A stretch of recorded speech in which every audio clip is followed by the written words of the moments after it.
Buying or selling a home, it's probably one of the biggest financial moves you'll ever make. It's this maze of contracts and negotiations, and the stakes are incredibly high. And right in the middle of it all, the real estate agent. They're a figure we think we understand, but what they really do is often kind of like a black box. So let's open that box up.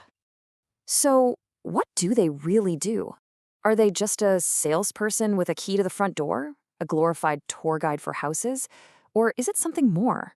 Well, in this explainer, we're going to pull back the curtain on the real estate agent's playbook, using an actual industry training manual to really get what makes them tick, their strategies, their duties, and where their true value lies. All right, here's what we're diving into. We'll start with the two hats an agent wears.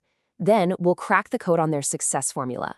After that, we'll look at the biggest risks in the business, understand the broker's rules that keep everyone in line, and finally, we'll wrap up with what all this means for you. Okay, first up, the two hats. And this is so important to get. Think of it like a courtroom, right? You've got a lawyer for the defense and a lawyer for the prosecution. They can't possibly be the same person. It's the same in real estate. An agent's loyalty is legally split depending on who they represent, the seller or the buyer. So let's start with the seller's agent, also called the listing agent. Their job really is to be the marketing director for your property. The first thing they do is run what's called a comparative market analysis, or a CMA, to figure out the perfect asking price. From there, it is all about promotion, getting ads out there, putting the home on the multiple listing service, the MLS, which is a huge deal, and then negotiating to get the best possible price for their client, the seller.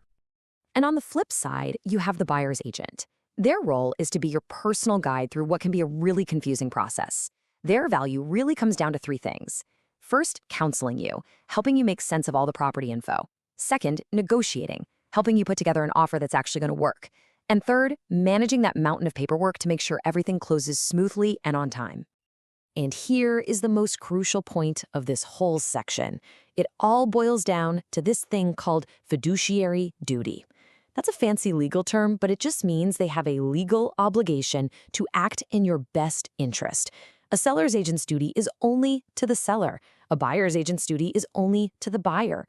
Their goals are literally the opposite of each other, and you have to understand that to get through a deal.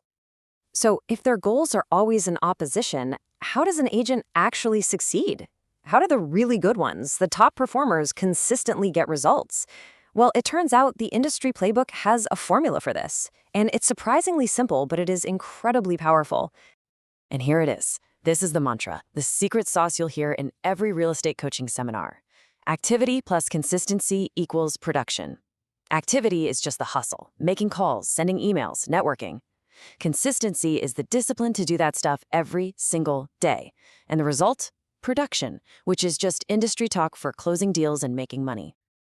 And if you want to see why consistency is king, just look at this chart. It's kind of wild. Only 2% of sales happen on the very first contact. But check this out. A whopping 80% of deals get done somewhere between the 5th and the 12th contact. Success isn't about one magic conversation. It's all about relentless strategic follow-up. So a classic strategy that brings this formula to life is something called geographic farming. Basically, an agent picks a specific neighborhood, maybe 400 to 600 homes, and they just market to that area relentlessly for at least 6 months. Mailers, door knocking, sponsoring local events, whatever it takes until they become the go-to expert for that patch of turf. That is activity plus consistency right there. But this job isn't all sales and marketing, not by a long shot. It's also about navigating a legal minefield. Every single transaction has some serious risks, and just one little mistake can cause huge problems for everyone. Actually, the risks are so well known that the industry has basically created a top 10 list of legal mistakes, the 10 most common reasons an agent ends up in court. You can think of these as the cardinal sins of real estate. These are the mistakes that can cost clients a ton of money and honestly can end an agent's career. And the number one reason for lawsuits, hands down, is failing to disclose a known property defect. This is a huge deal. If an agent knows about a leaky roof or a crack in the foundation or any other major issue, they are legally required to tell people about it. Hiding a problem just to close a deal is the biggest no-no in this business. The second biggest risk is breach of duty. And this goes right back to that fiduciary duty thing we were just talking about. An agent must, legally must, put their client's interests ahead of their own. So, an agent pushing you to take a bad deal just so they can get a commission faster? Yeah, that's a textbook breach of duty. A couple of other major pitfalls include an agent wandering outside their area of expertise, like a city agent trying to sell a complex farm property without knowing what they're doing, or even worse, giving legal or tax advice. A great agent knows their limits. They'll be the first to say, you know what, that's a question for your lawyer, or you should really talk to your accountant about that.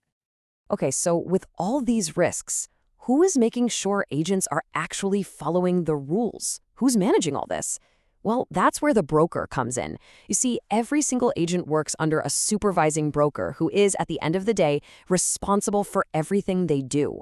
The best way to think about the broker is as the air traffic controller of the real estate office. They are legally on the hook for their agents' actions. That means they have to supervise them, create clear written policies, check all the advertising and contracts to make sure they're compliant, and keep transaction records for at least 4 years. They provide that critical layer of oversight that is designed to protect you. All right, so we've taken a good look inside the agent's playbook. We know how they're supposed to work, what makes them successful, and the rules they have to follow. So how do you take all this insider info and use it to pick the absolute best agent for you? It really comes down to this: understanding the difference between a competent agent and an outstanding one.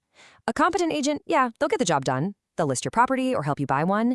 But an outstanding agent does so much more. They educate you at every single step, they see problems before they happen, and they act like a true project manager to make sure the whole thing goes as smoothly as it possibly can. And you absolutely need to know this. There's a baseline of service that is not optional. It's the law.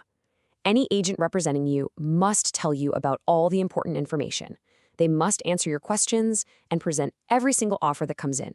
And they must never tell another agent to just negotiate directly with you. That's not good service. That's the legal minimum requirement.